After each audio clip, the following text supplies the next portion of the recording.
Okay guys, welcome back to the channel. So last time a few of you guys had questions about the fuel economy and what sort of trip distance do I get and things like that. So just on the main screen on this GSV Aurion 50R facelifted, you have you know, obviously the nicer buttons here instead of the knobs. This is a Prosara, so obviously it's the top of the range, has the moon roof and everything like that. Anyway, I'll cover that in another video like you've seen. So basically on the app screen, I'm not going to show you the main screen with the map because it's too obvious the area that I live in, so obviously not going to show that. But if you're in the app screen, you can actually go onto this leaf here that says Eco. You hit that and it will give you your 15 minutes since I started the car and little intervals sooner than that. Says your elapsed time since the car was started, 7 minutes. My average speed is 19 because I'm in suburbia, doing a lot of stop start. Obviously it's not very good. And obviously my fuel economy range, which is 532. And then here you've got 0 to 30 litres per 100. I really hope you can see this on the GoPro. As you're driving, that bar will go up and down. And if you hit pass record, you can see, you know, the dates are wrong. I don't know how to change a date. So actually, if you guys know how to change the dates on the bottom of this to something that isn't 30th of the 10th 02, that literally makes no sense because this car is 2016, not 2002. So I don't know why it says that. Anyway, but you can see the long-term fuel economy is 7.9 litres per 100. And the average I'm getting on this tank since I filled up yesterday is 10.6. And then you can update to today's if you want to, but I just tend to go trip information. You can see the fuel economy going up and down on the corner there. Anyway, if you look on the main gauge cluster here, you've got your fuel gauge, obviously, speedo, tachometer, temperature gauge. As it's fully warmed up, it sits just underneath the half. That's its normal operating temperature. As you can see here, my you can actually hold in this middle button here to reset it. I've done 41 Ks since I filled up yesterday, and I'm averaging 10.7 litres per 100. And a few of you said, is there a way you can tell your instantaneous fuel economy?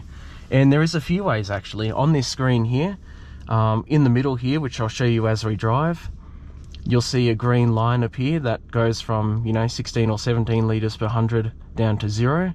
So when I accelerate, it's obviously going to say the worst. So it starts off worse and then gets better, and as you can see, these blue lines here, it's just getting over 10 litres per 100.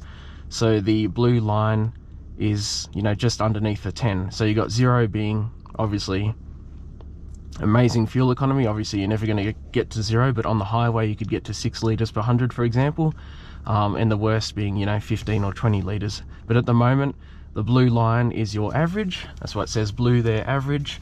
And if you scroll down here on this screen here, you can see your one trip. So this is since I started the car a few minutes ago.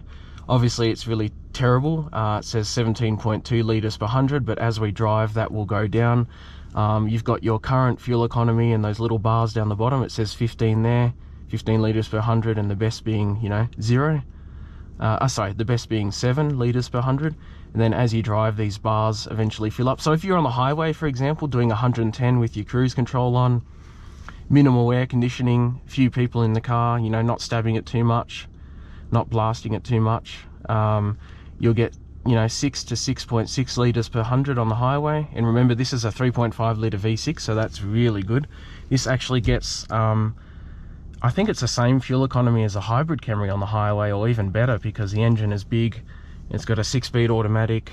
You know, the revs are very low. It's under 2,000 RPM doing 110, so you have really good fuel economy on the highway, and the worst you get around town is about 10 or 11, or maybe more if you're really gunning it.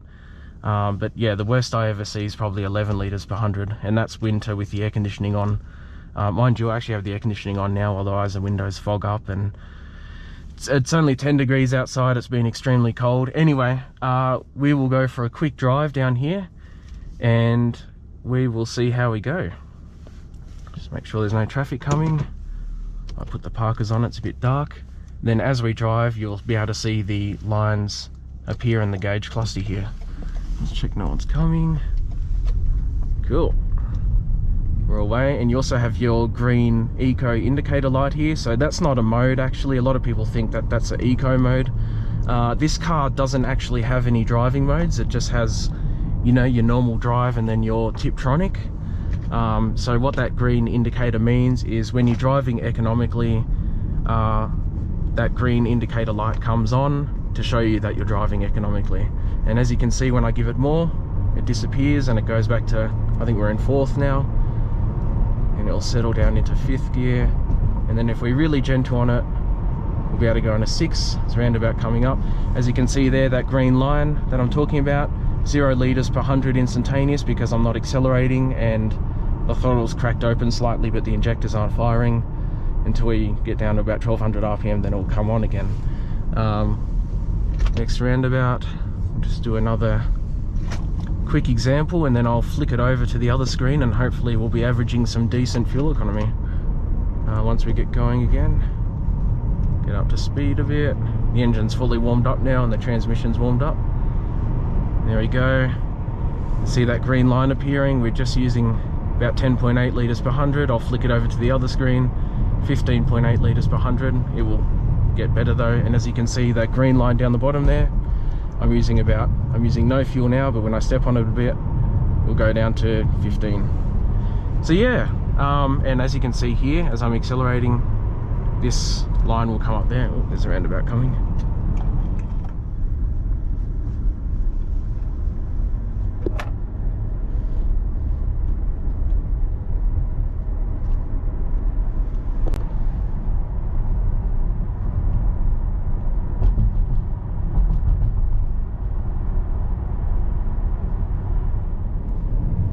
And just quickly again guys, as you can see, the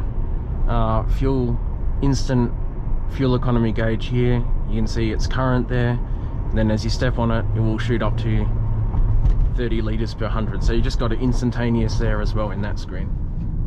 Okay guys, I know you like your little acceleration run, so I'm going to do a kickdown test. We're going 40 right now, it's in 4th. When I put it full, it's going to jump back to 1st, and it's going to send.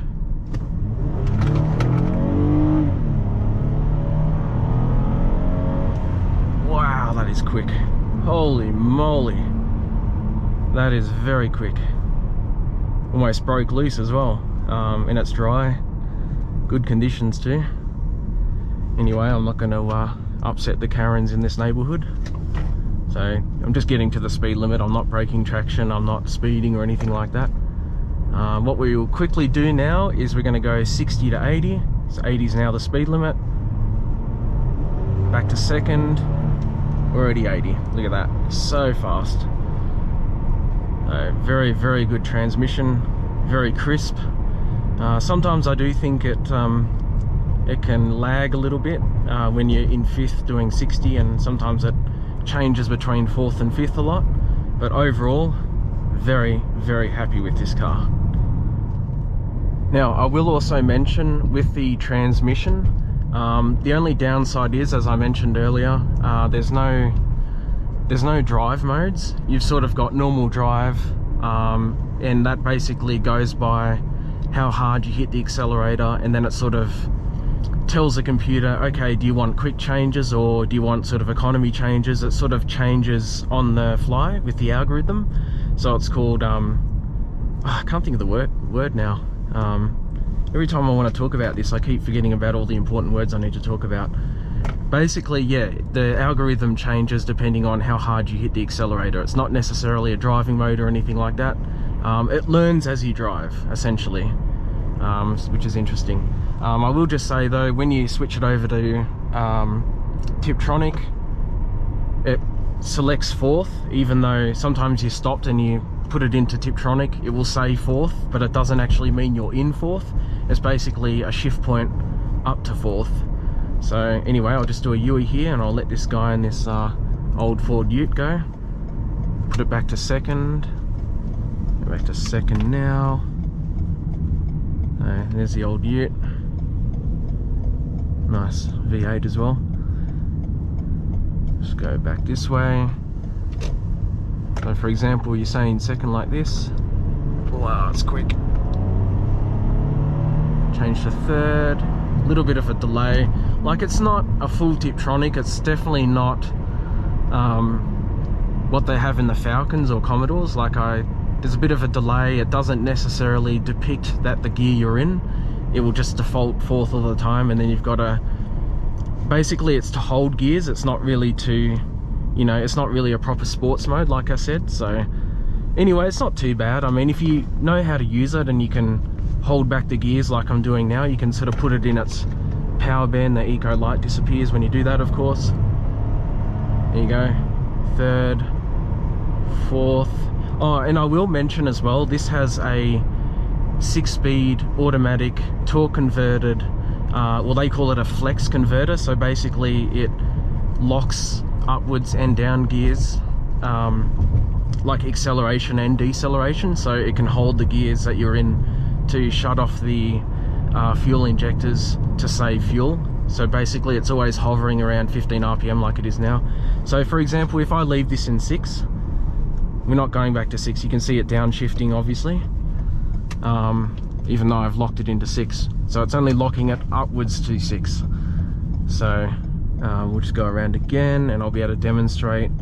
It's still selected 6, but we're not actually in 6, we're in, you know, third or fourth right now. There you go. So you can see it just going through the gears like normal until you actually pull back on this and, you know, back to fourth. We're definitely in fourth now. I will also mention with the torque converter or the flex converter, excuse me, it doesn't actually lock the converter while you're in manual mode unless you're in fourth gear or upwards. So it's locked the converter now. I'll put more pressure on it. There you go, it's unlocked the converter now. The revs are just spiking up. It's locking it again. There we go. But when you're in normal drive mode, it will actually lock the converter in second gear and upwards as well. So yeah, anyway, thanks for watching this, guys. I'm gonna do some more random filming. All the sun's just popped out as well, so that will be really good.